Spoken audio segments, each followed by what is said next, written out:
Geocachomaniacs.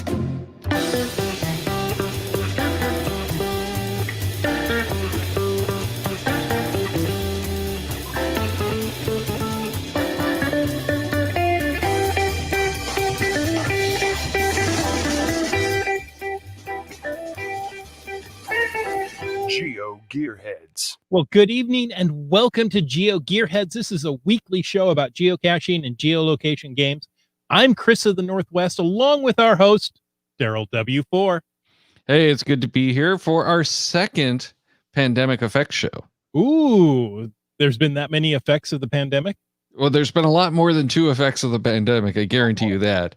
But we're going to be having some fun taking a look at, fun's probably not the right word for it, but we're going to be getting some details of what's going on and updating as to what's happened due to the effects of the pandemic. But you know, it's been a time, that's for sure. Oh boy, hasn't it though? You know, it's like at one point I'm looking at my numbers going, you know, that's not as bad as I expected it to be. And at the other point, it's like, this was supposed to be 2020 when we had all of this really cool stuff going on. Yeah. So there it is. And one of the guys that we know who's been highly affected with his trips is Merling1392. Welcome back to the show. Hi, guys. Thanks for having me. Oh, yeah. This has been the dynamite year that never happened. we wish it never happened. True. And of course, we can't do a Pandemic Effect show without On a Boat. Welcome back. Hi, guys. How are you? Thanks for having me back. Yeah, and we had to do it because, you know, you are our mega expert these days. Only Not during just- pandemic times. A mega expert. Mega expert. Well, yeah, I think you're still the mega expert even during the pandemic. You might not be the mega pandemic expert, but you're, you know, our mega expert. Yeah. I'll take it. It's fine. I'm good. Okay. Happy to be here. So Any reason to be, right? Yeah, stay up late on Thursday night. Just it's one of the things we do. you got it. Well, for Chris, it's still early. He Well, hasn't that's even true. had dinner yet. You know, so it's all perspective. Okay. And for a lot of people, you know, it's pandemic time, so it doesn't matter much, period. And any of you wearing pants right now? I'm not going to answer that question on the grounds I'll incriminate myself. Have any of you put on pants today? I did have to work today. Yes. Okay. I was going to say what type of pants, but that doesn't work because I'm wearing pants anyway. See, I thought I could make a good joke out of it. I thought pants were optional in this show. Yeah. Oh, They are. okay. All right. Okay. They are. Yeah. But it depends on the pants that you're talking about. Are you talking about, like, you know, American style pants or British style pants? Because they're two different things. Are how do Scottish kilts come in that? Are the pants or is that? No, those are not pants. No, those aren't Okay. pants. But I think to the Scots, don't they go by the British definition of pants? Probably. So, you know. Anyway. So you All would wear pants with kilts? No, you wouldn't wear pants with. No, you don't wear pants with Mm-mm. kilts. Mm-mm. No. That's a big Well, no-no. What a nothing. All natural under there. Well, let's get on to some mega Something. stuff, because Something. this is so not something we should be talking about. This is a family-friendly show now. We all know that almost all of the mega events have been postponed, and a lot of them have been postponed till next year. Some are still happening this year. So you want to give us the rundown on about what's what in the world of megas for 2020? Yeah, sure. So I did do a little bit of research this morning because it's updating constantly, right? And so I looked, and for those of you who don't know, there's actually a bookmark list that Geocaching HQ maintains, and so I looked through that, and right now there's 17 current mega events that are still on the calendar for the remainder of 2020, which is actually kind of surprising to me. I thought there were way fewer. Most of those, as we all know, are in Europe.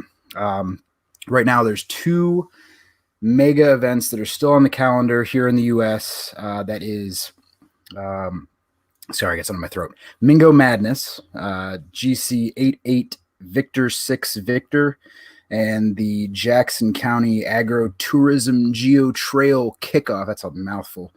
GC8 Golf 1 Mike 4. And as of right now, those are both being hosted in early September. So I saw that those are the only two. So I know Ryan. We all know Ryan. Ryan's around here all the time.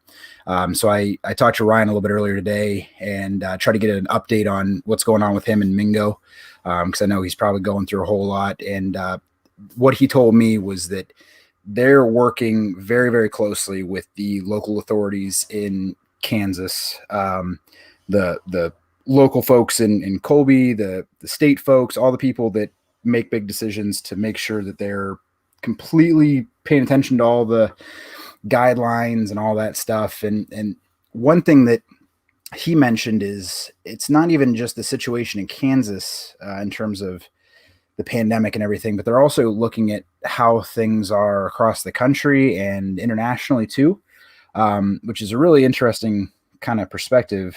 As a mega host, you have to kind of think of that stuff, because you have people coming from all over the place.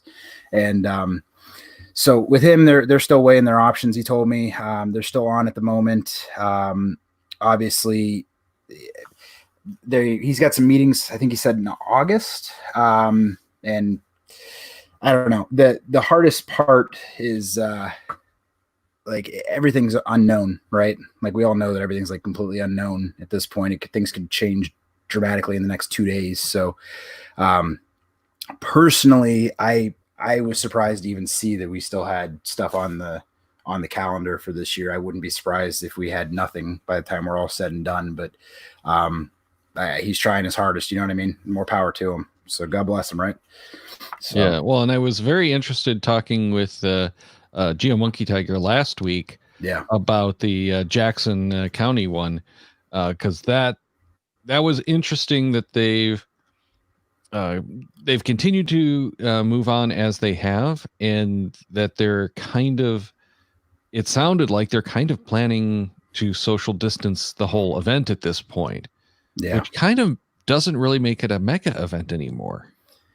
Yeah, that was a big part of what led to us postponing our event for this year. Was we started talking about contingency plans and like how could we have the event still and keep everybody safe, follow the guidelines, all that stuff. And the county fairgrounds and the county health officials, and we had a really big, detailed, long, everything planned out plan. And then as we started doing that, we realized like how much that would just water down what our event is and what our event's known for. And at that point, was it even worth it? Did we want somebody coming this year for the first time and having that be the experience they got? And the answer to that was no. And that's how we ended up postponing. So it's tough. It's a really hard situation for everybody. So yeah, but I think you did a really good job with that, Ian. And being someone who's come down 4 times now. I mean, for my first time down, it was like, okay, this is a mega. Wow, there's a lot of people here. And then after a couple of years, I start to get more into the event. And the thing that makes Midwest GeoBash different than all the other megas is the fact that you are interacting, socializing, meeting other cachers from around the area. It's not really puzzle oriented. It's not about the going caching. It's about meeting the people and being in the camping area and just enjoying everybody's company. You walk up and down the strip and you want a soda, you want a little something stronger. Somebody's always handing something out. There's everything on the grill. Hey, you want a plate? You want a hot dog? Had you tried to hold that 6 feet away from everybody, it really would have negatively impacted it. So I applaud your decision, as hard as it was. Well, thanks. I appreciate it. Yeah, and I'm sure it is really, really tough, especially with so many people looking for something to get away. Camping is the way to do it, and this is a camping event, but it really wouldn't have been a Midwest GeoBash with everything I can imagine that you'd have to have done. Yeah. Yeah. And I know you've gone a couple of times. Well, and there's a perfect reason to come to Michigan and do our Geo tour. You know, There's no people there. Sorry. There's nobody in Michigan, right? No, nobody's No, here. There's like no one's in zero. I was like, two of you? Is that Yeah. it? Yeah, there's two Bill of and I. us. Yep. No, but I think the Geo tours have been seeing some increased traffic, thanks to the fact that people can't do a whole lot. Yeah, geocaching is a great thing to do for new geocachers and for us older geocachers if we can get out and find caches in our areas. But who was it? Brian, I think, was just saying that they have seen a tremendous increase in the number of new cachers thanks to COVID, because people are out there looking for something to do. Yeah. Family friendly. In most states, recreational activities are still allowed or permitted. And, we're about to go into a subject that is touchy for a lot of people. And, I guess I'm going to qualify my answers with, this is my opinion. And I share the right of everybody to have their own opinions and how they feel safe, whether they want to go out, whether they don't. I'm very fortunate where I live. 20 minutes to the south is a very urban mecca in Grand Rapids, and 20 minutes to the north is Manistee State Park, National Forest. So I can get away from people real easy. I can go to towns real easy, but not everybody has that choice, and I respect everybody's right to make their own decision. If you don't agree with me, please send complaints to chris@northwest.com. Yeah. Thanks. Well, and there are some areas that said no activity of any type. I believe Australia was one of those that said, no, don't go outside, don't go caching, don't do any of that stuff. Shelter in place until this is gone. And, from what I've heard, both New Zealand and Australia are in pretty good shape. New Zealand, I think, is still case free. They haven't had any confirmed cases in a while. I think weeks, maybe a month. Yeah. But in any case, they're one of the few places that seems to have actually beaten it. But now you're allowed to go back out and go caching again. So there is some prudence, I think, to doing that. But for most of us, I think it's more important that we get out and do something as long as it's social distance. So I don't think the park and grabs are so good, because it is not really getting out and walking. And, and that's the whole thing, is we need to get out and, walk with a purpose or whatever, get some exercise. Mm-hmm. Oh, Chris, you're muted. And what I said was really poignant and touching. I hope you remember it. No, the park and grabs are fine at 2 a.m. when there's no one else around. Right? This is true. Well, and that said, I did grab a few park and grabs during the height of the lockdown, because they were there. Just I was going this way, I'm going to go get a cache. The cache that I did for the 20th anniversary was a park and grab on my way to the store. Okay. Well, one of the things you guys asked about was, how has the pandemic impacted, how we cache? And I've been marked as an essential employee through this because of my technical background with the school district. But in the first days of this, when we shut down, nobody knew what we were doing. Nobody knew when we were going to come back. Nobody knew what was going on. So I did what just came naturally. I went geocaching. So I cached probably 18 of the first 18 days in March when the world is shut down. And we did the same kind of thing. I had friends that would go out and we would go together and we'd take these long excursions and come back at the end of the day. But then slowly their significant others or, one of my friend's wife said, hey, look, if the kid can't go out, you can't go out and play. So, you're done. So slowly those went away. And near the end of March, I thought, wait a minute.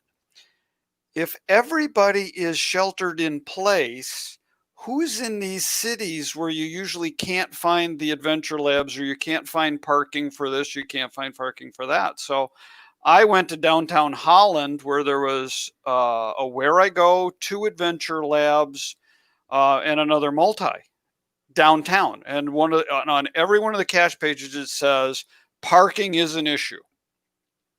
You could shoot a cannon through that town and not hit anything.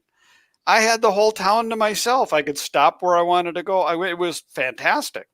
So I did the same thing with Lansing in early April. I went, there's nobody in town. I did all the adventure labs. There was one virtual that I couldn't get because you have to go inside the state capitol, and the state capitol was closed that day. But it was perfect for geocaching.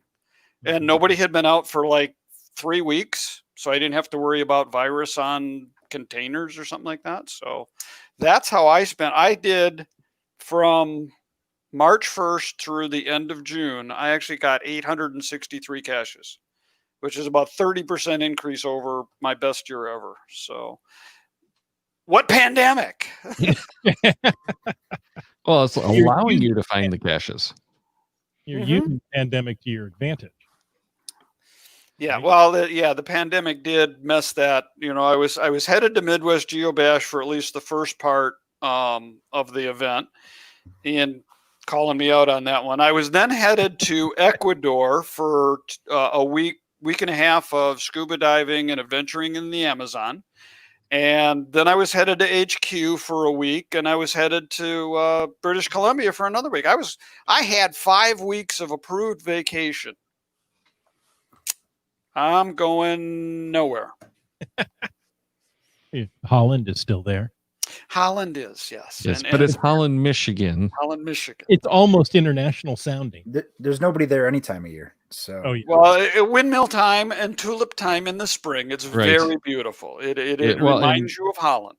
Tulip time, you don't want to go caching anywhere near that city because you won't be able to get near a cache. Except during pandemic. Right. Well, I want to talk a minute about Ian, this is directed more to you. As you know, if you're even thinking about an event, let alone a mega event right now, there's so many things to consider. I mean, so number one, getting porta potties during any event is an issue. What are you supposed to do now? If you could get porta potties, how are you going to keep them clean? yeah, that's a mess.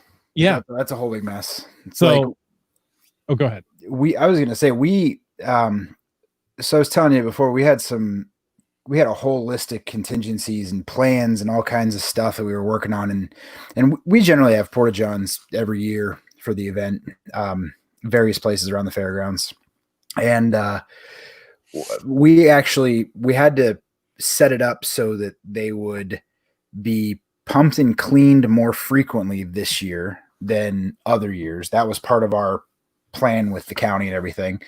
And then we were also trying to get some like portable sanitation stations. And right now, if you're trying to get those, good luck, because they've been gone since March and they're still on rental to other places. So like any place that rents that stuff, any like the equipment places we rent our tables and equipment from, that they're all rented out. And that was a big issue too, was trying to get that kind of stuff. Like there was no chance. We would have had to go and buy all kinds of equipment to meet all the regulations and everything to be able to give people hand sanitizer at a whim. You know what I mean? And yeah, Ryan, me too, buddy. I feel you. Yeah, Ryan says he hates all the contingencies. And, I would assume food service is out. What was that? Food service would be out at the event. You wouldn't be able to do it. You may as well just not. Yeah. Yeah. We normally have food trucks, and that was a concern too, was like, we had a plan in place where we thought we could make it work. And it was again, changing everything. And is it even worth it at that point? Is it worth the vendor's time to be there if they can't serve the way they normally do? It's going to cost them extra money to serve different ways. Mm-hmm. It's a mess. It's all a mess, man. Well, and Also, you've got, different states. So let's say, Ohio says, anybody coming in from Florida has to self-quarantine for 2 weeks. Yeah. Well, there goes all the traffic from Florida. They're not, you're not gonna hang out for 2 weeks in a hotel room to go to an event. No, and that's the thing with like with Ryan and Mingo, and that's something that I was talking to him about today. Is when he mentioned keeping track of what other states are doing, the situation around the country, even internationally. He's looking at, right, like it's the fact that we're doing that, like not to pity party or anything, but it's tough doing this planning, right? And it's a labor of love. We love doing it, all of us that do this stuff, and we do it to give back, right? But adding all of this is just holy bananas, right? So for him to have to watch what's going on in New York and California and Texas and everywhere, to be able to have his event in Kansas, like that's damn near impossible. You know what I mean? That's a really hard task to task anybody with. So, and Ryan agrees. Mm-hmm. Those restrictions are the toughest to keep track of. Absolutely. Because they can change day to day. So right. even, you've got to plan, months out for an event. A year would be really nice, right? Yeah. But if things change day to day. It's impossible to keep up with. Yeah. He's almost bald now. Wasn't he bald to begin with? I'm just kidding. I'm kidding, Ryan. I'm kidding. Less bald than he is now.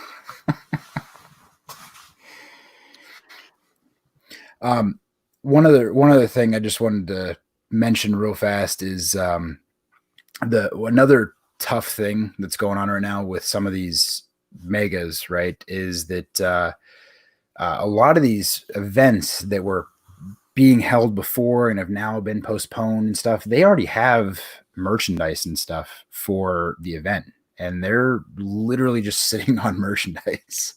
And I don't know. I got lucky.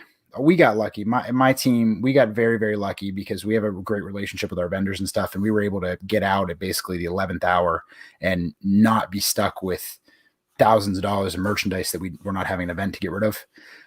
So they any of these events that are stuck with that stuff, like my heart goes out to you guys. Like I don't know.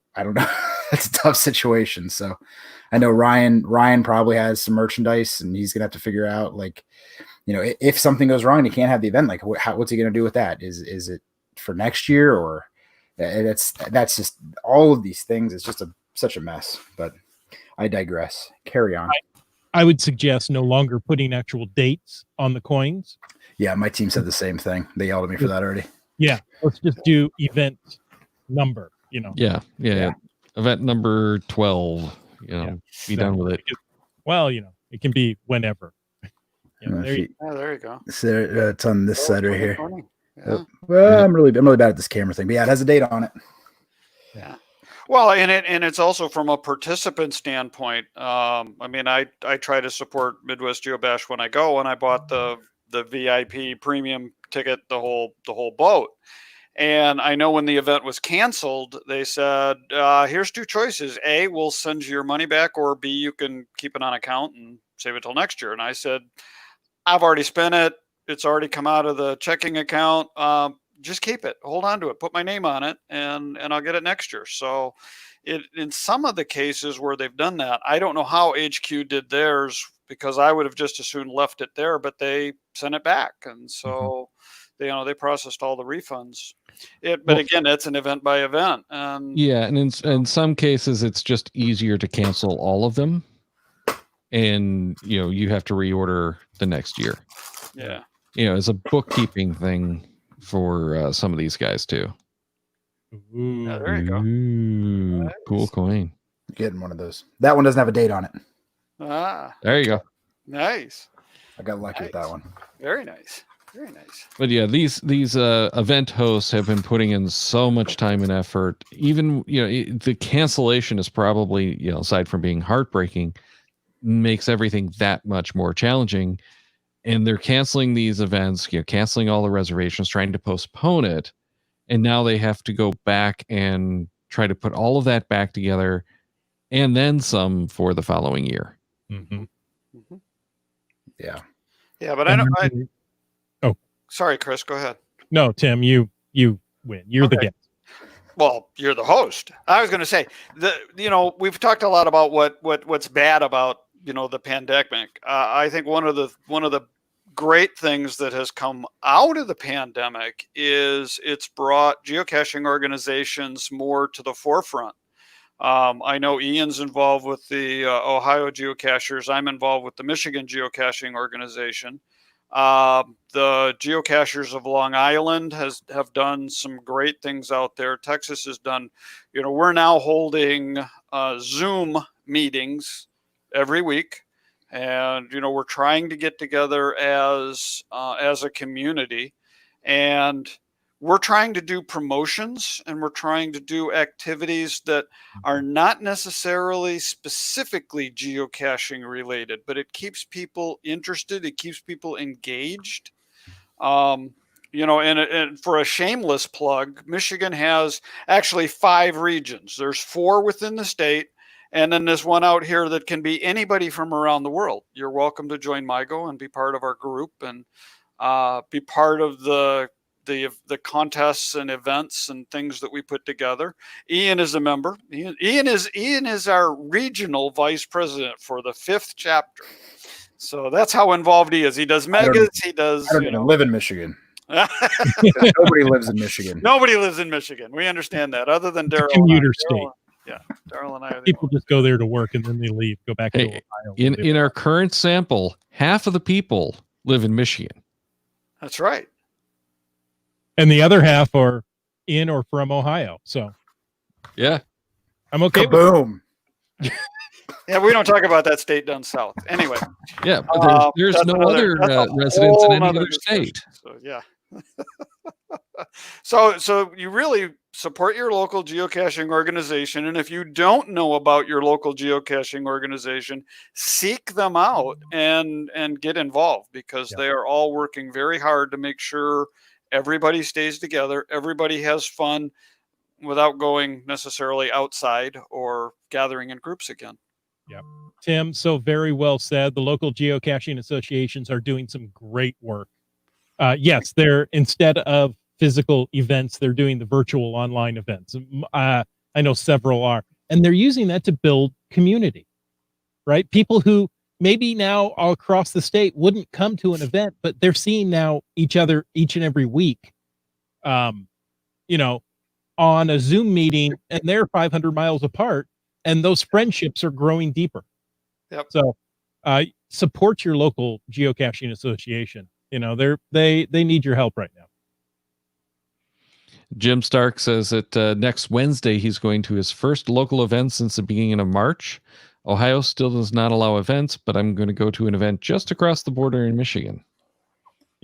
That's pretty common for cities near the border of a state that's more open to go throw an event there. So, I went to an event in Idaho not so long ago.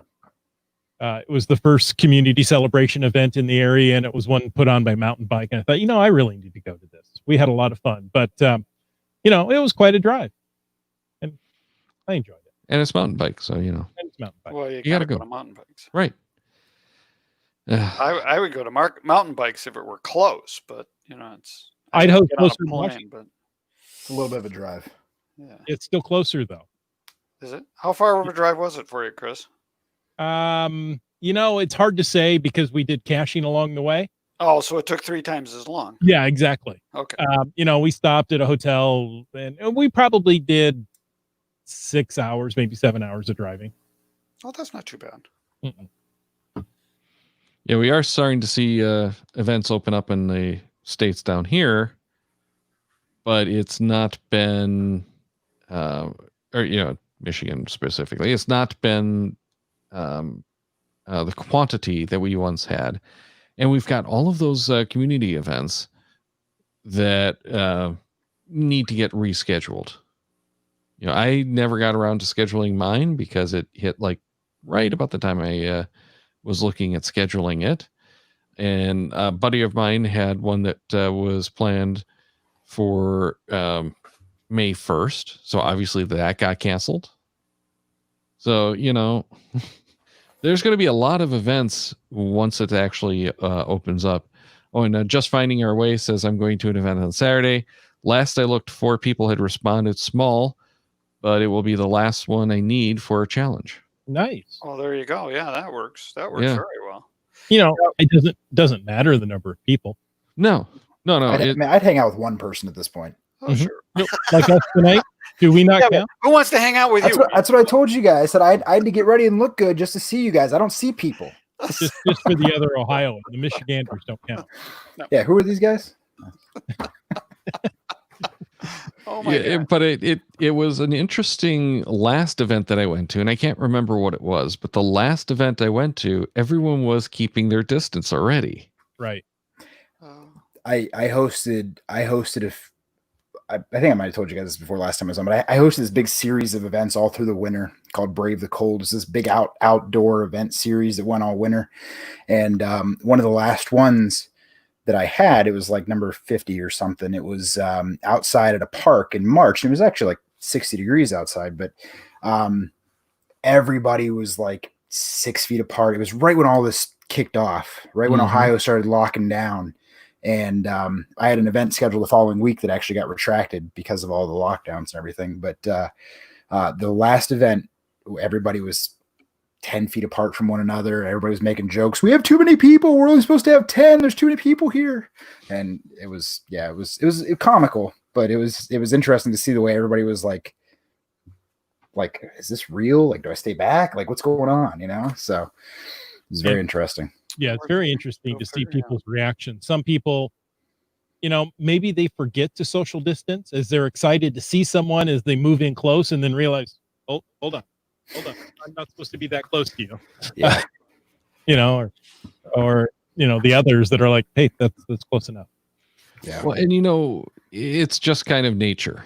I realized yesterday, I think it was, or 2 days ago, I was on my way out of the office. One of the building guys was there, and we were both staring at this broken piece of glass that seems to have spontaneously just shattered after 30, 40 years, whatever.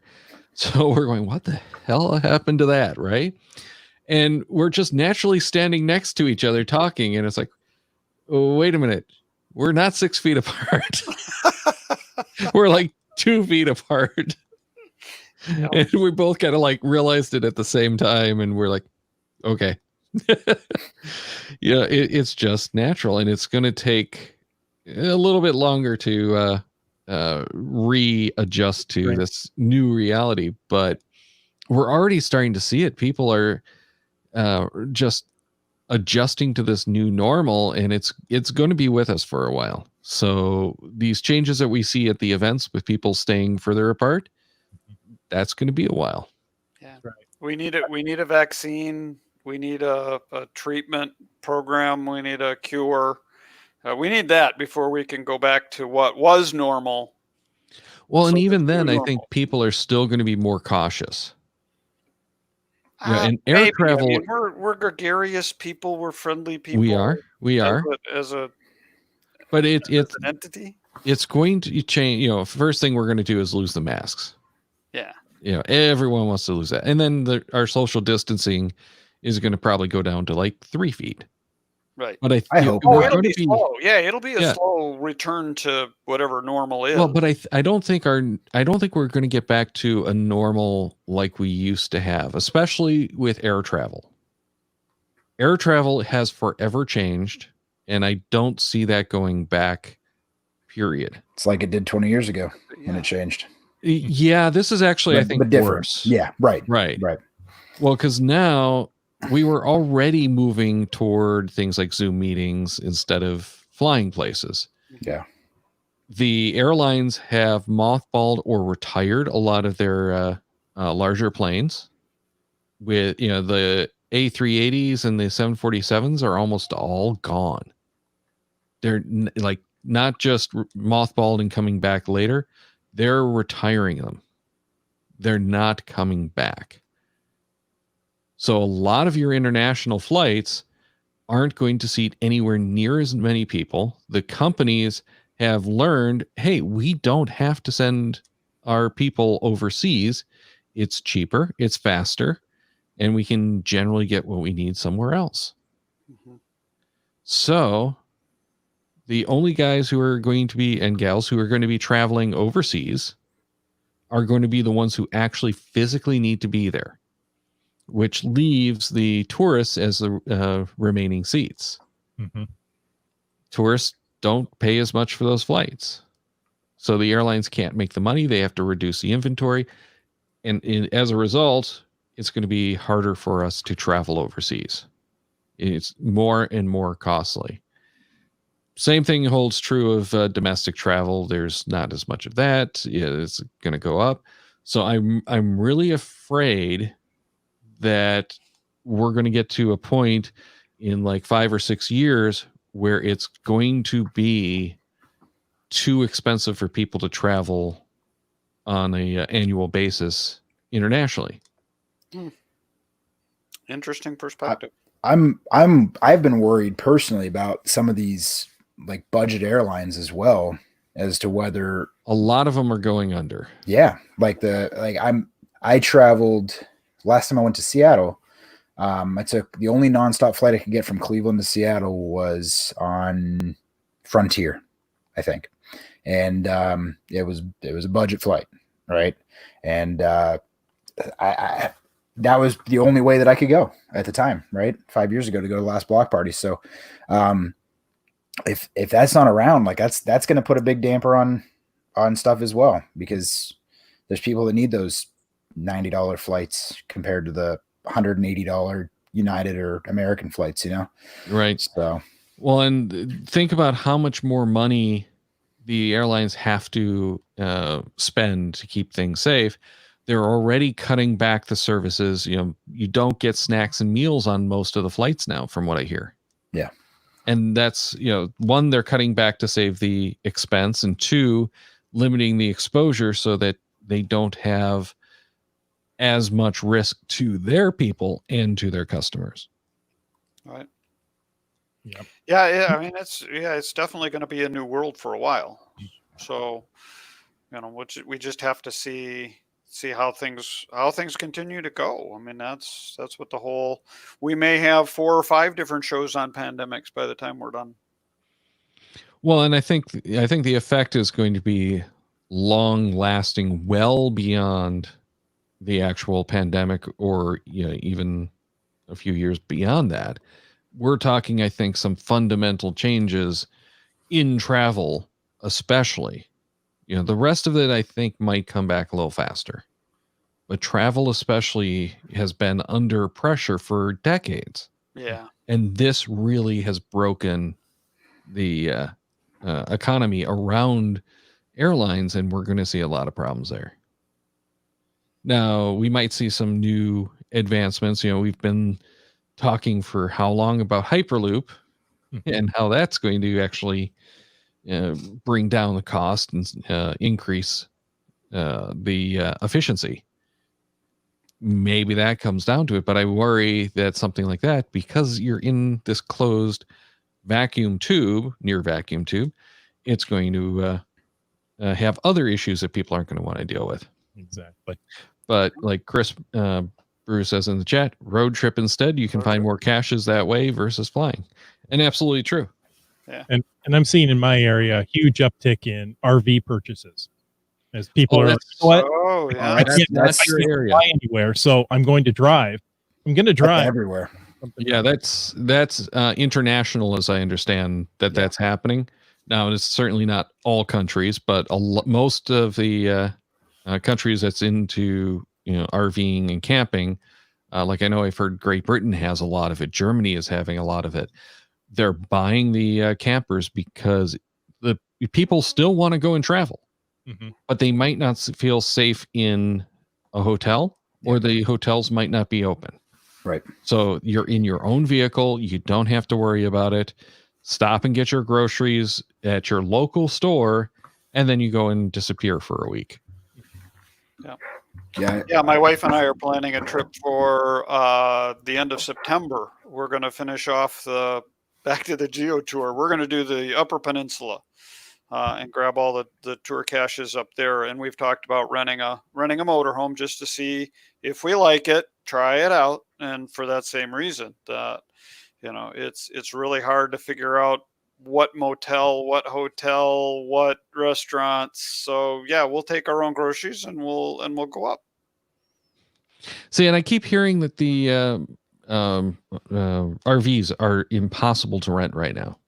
They are. They're fully booked that you can't find any. Oh, a lot of places, yeah. Like, 'cause I looked into that for the trip, to take a random trip with my wife, and like, I think I talked to somebody. I don't know who it was. Might have even been you, Daryl. But I talked to somebody, and they said like the whole RV industry, because of everything you just said, it's like this boom that they're seeing. They haven't seen this since like the 80s. It's been like 20 years or 40 years or however long it's been. Well, the last big one I think was around Y2K. Yeah, that sounds right. Yeah. About 20 years ago, I thought somebody said that they haven't seen this kind of growth in the industry. Like, a lot of places were like in bad shape, and then all of a sudden they're like, whee! Yeah, there's some industries that are doing very, very well due to the effect of the pandemic, and there's other industries that are collapsing. So like the airlines, they're one of the ones that are really struggling. Yeah. But things like RVs are actually doing pretty well. Lots of new orders. Just Finding Our Way says RV hasn't left the garage since January. On the other hand, the subby sure works well for solo road tripping with no human contact except for a gas station. There you go. Yep. The only thing that's tough is for a road trip. I love a road trip just like anybody else, probably more than anybody else, man. I love driving. But for me, like, I don't have that much vacation time for me to take 2 days to drive to Kansas, right? Mm-hmm. Like, I gotta fly there. So, well, and that's my problem with going Seattle to too. Seattle. Yeah, right. So, I don't know. I need the flights. I love a road trip. Chris Brew. I love road trips, but I gotta fly some places. But see, and if we had a more efficient train network, I would love to do that instead. Yeah. Yep. But absolutely. That's the same problem as an airplane. You're inside a capsule with other people. Yes. But at least you're at ground level where you can conceivably jump ship. Well, exchange the atmosphere more often. You'll be fine.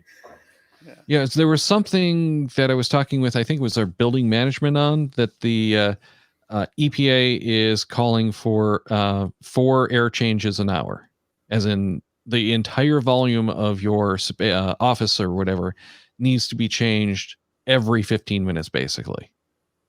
Oh, wow.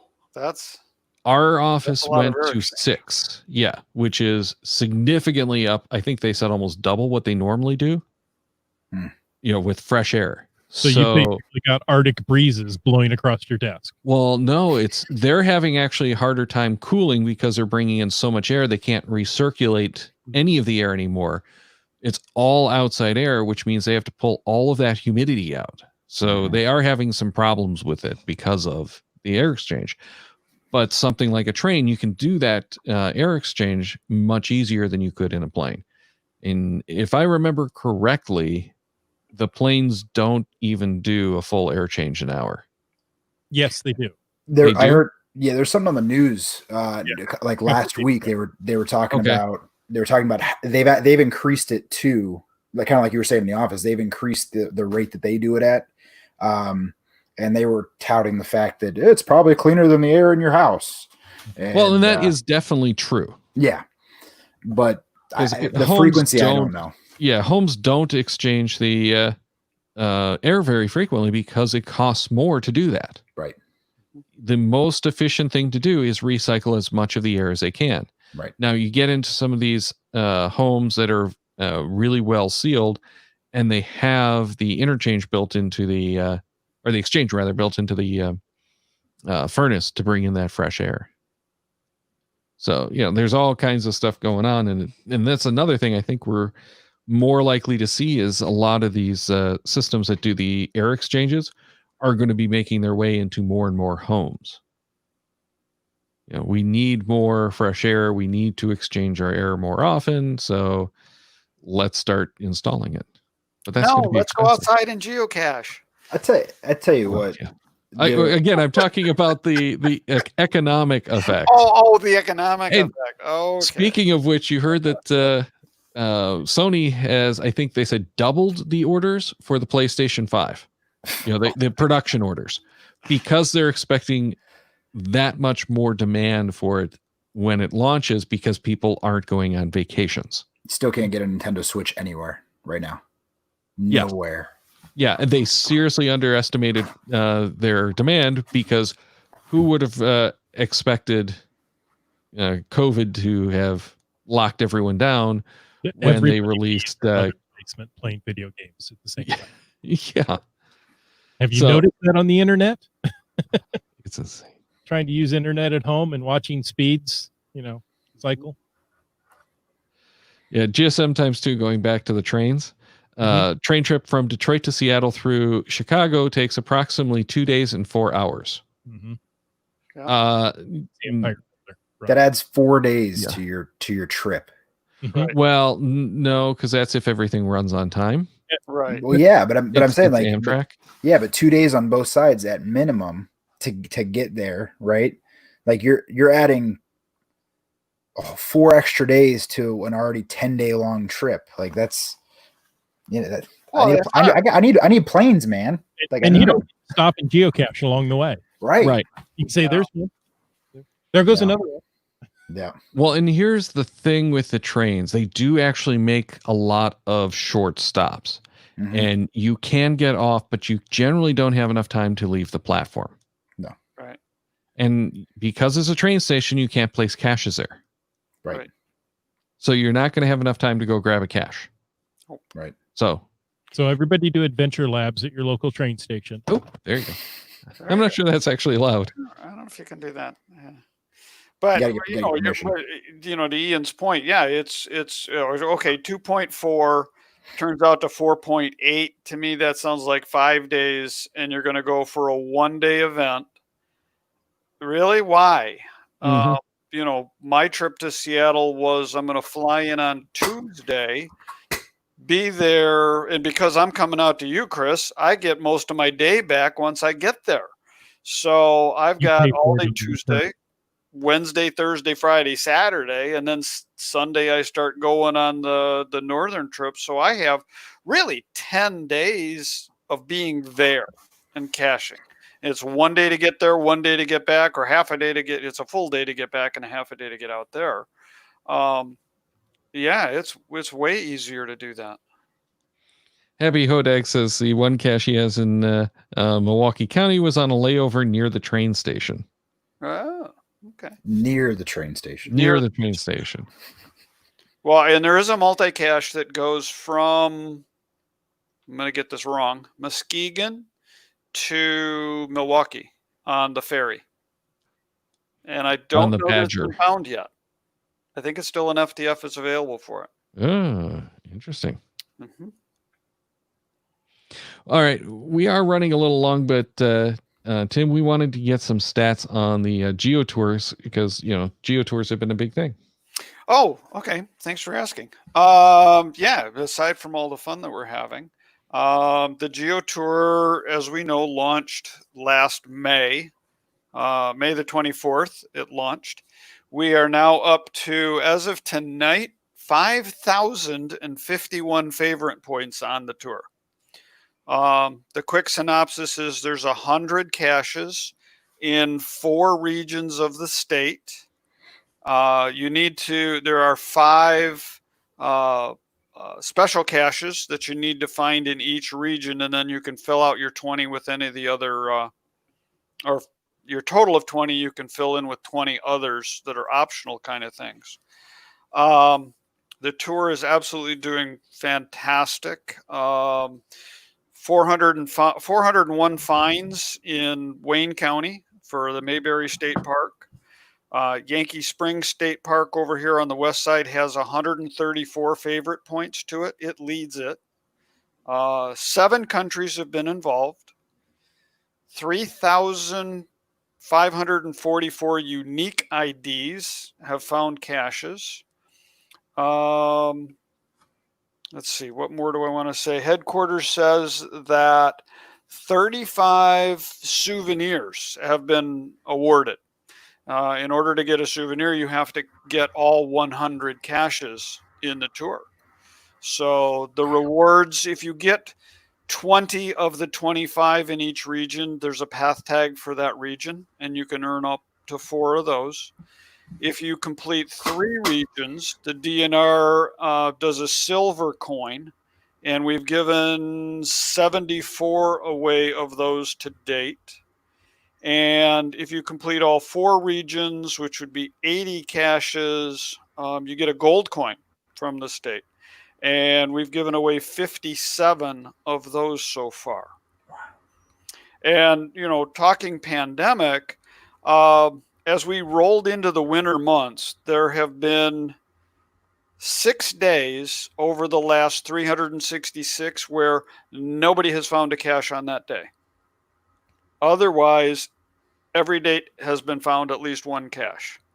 Wow. So there's definitely, I don't want to say an increase, but there's definitely been activity throughout the pandemic.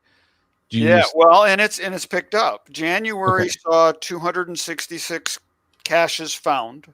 Right. February 376. Which is still cold, so you'd expect it to be about the same as January. Yep. March 654. But March, we didn't have a very good March, but generally March starts warming up a bit and people start getting out. So I would expect some increase. But we shut down in March. Right. And our March was not nice. Right. We didn't have that good warm. We had snow toward the end of March, if I remember. Yeah.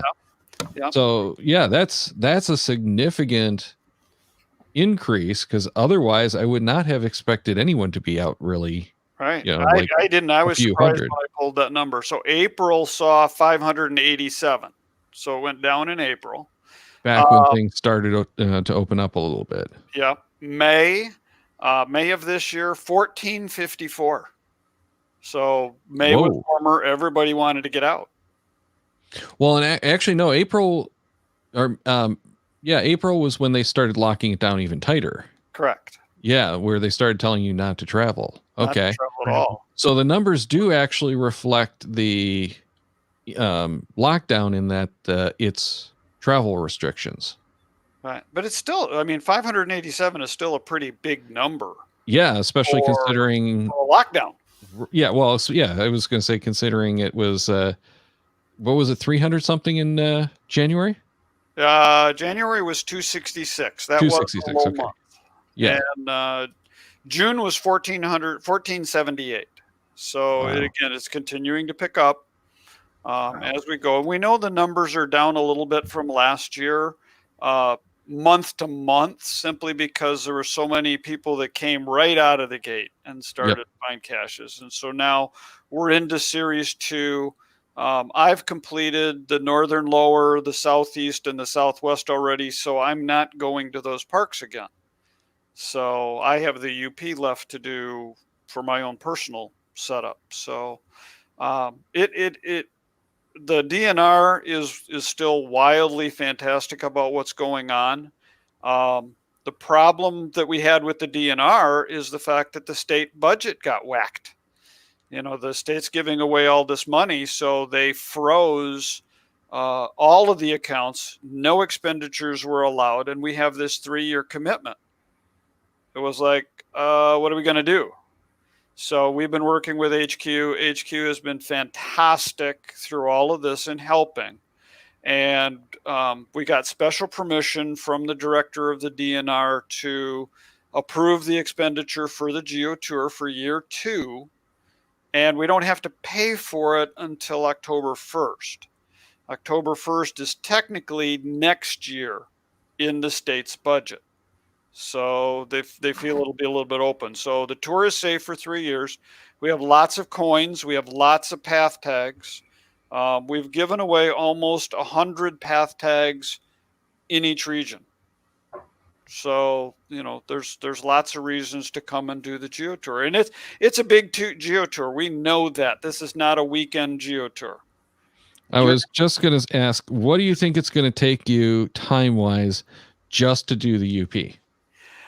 Well, longer than it might, because as long as I'm going to get the oldest caches in the counties. I'm going to get all the virtuals that are up there, plus all the state parks. I'm anticipating 6 days, but because my wife is going and she's not the geocacher that I am, we're going to go for 8 days.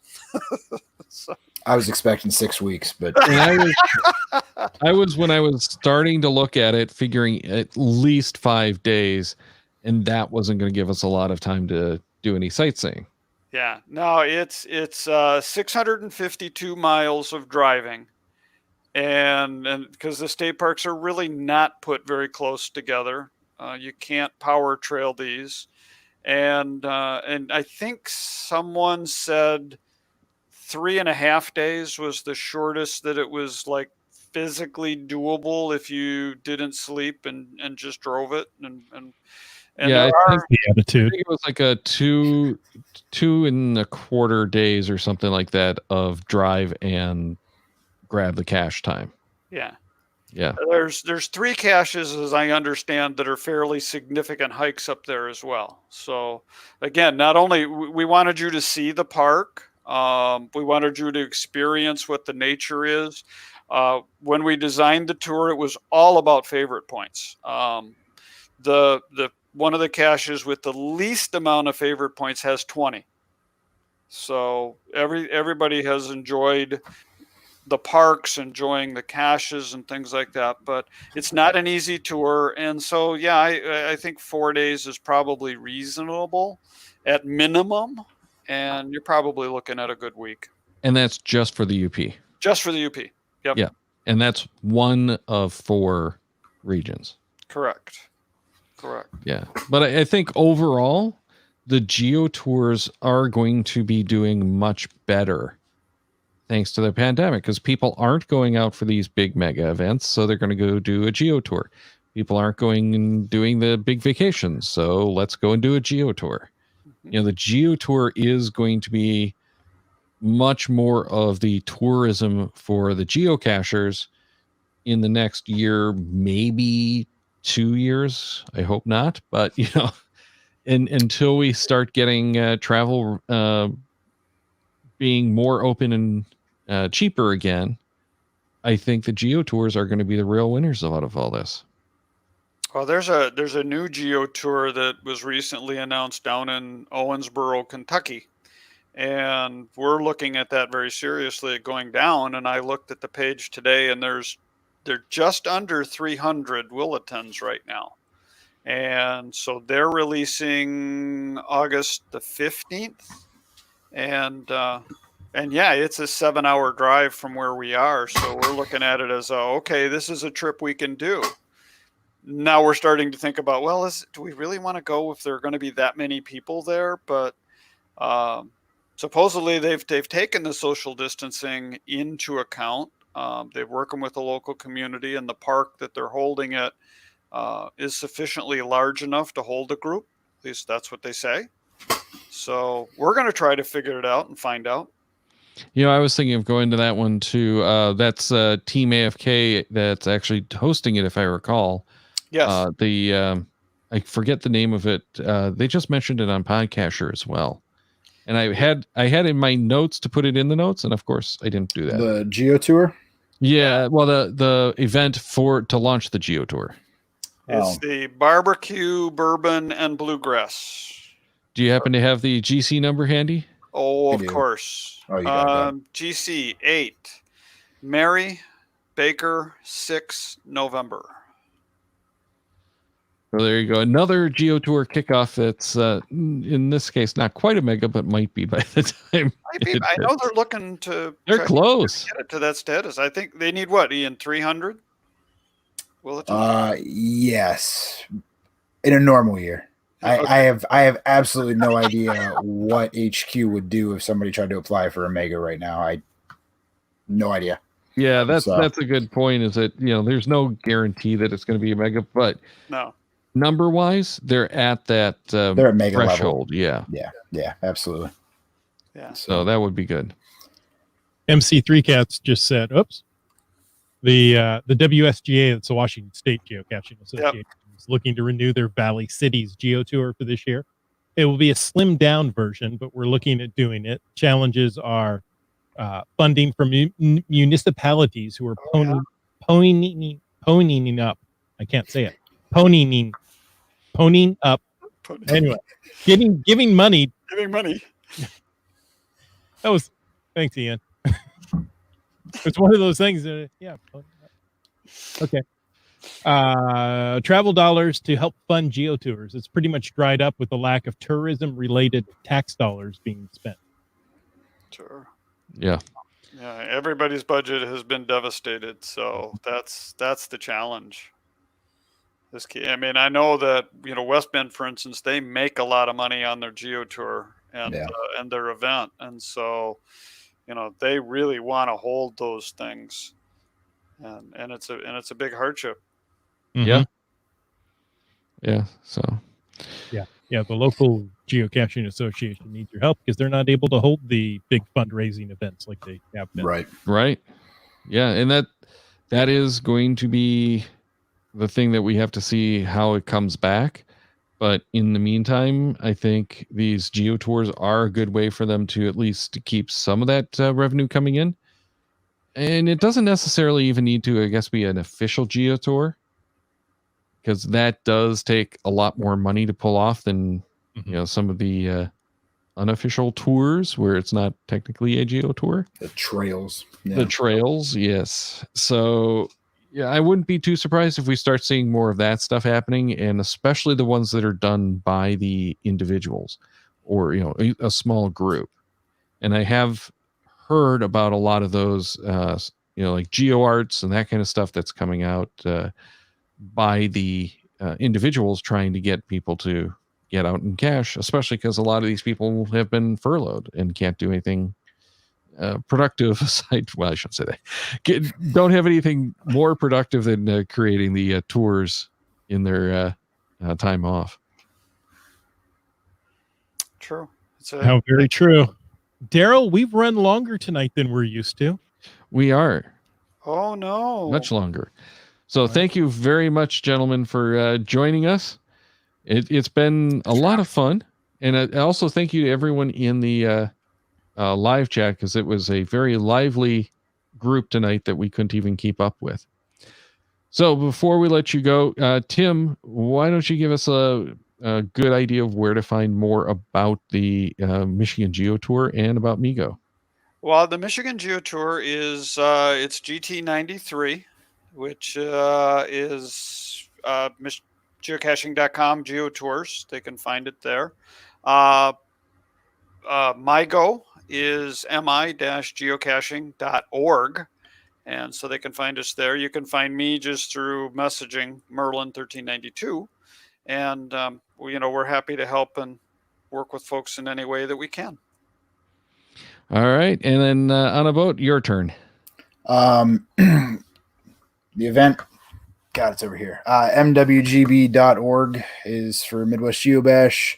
The Ohio Geocaching Association can be found at ohgeo.org, ogeo.org. I'm on a boat, as you all know. That's it. All right. Yeah. Thank you again, gentlemen. Thanks for having us.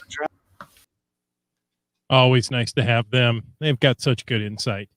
Next week, we are talking about Where I Goes once again. And the week after that is Randomize C. Are we only doing topics with the letter C in them? You'll have to tune in to find out. So check the Cachemaniacs website at cachemaniacs.com for more of the Geo Gearheads, including show notes for this and all of our episodes.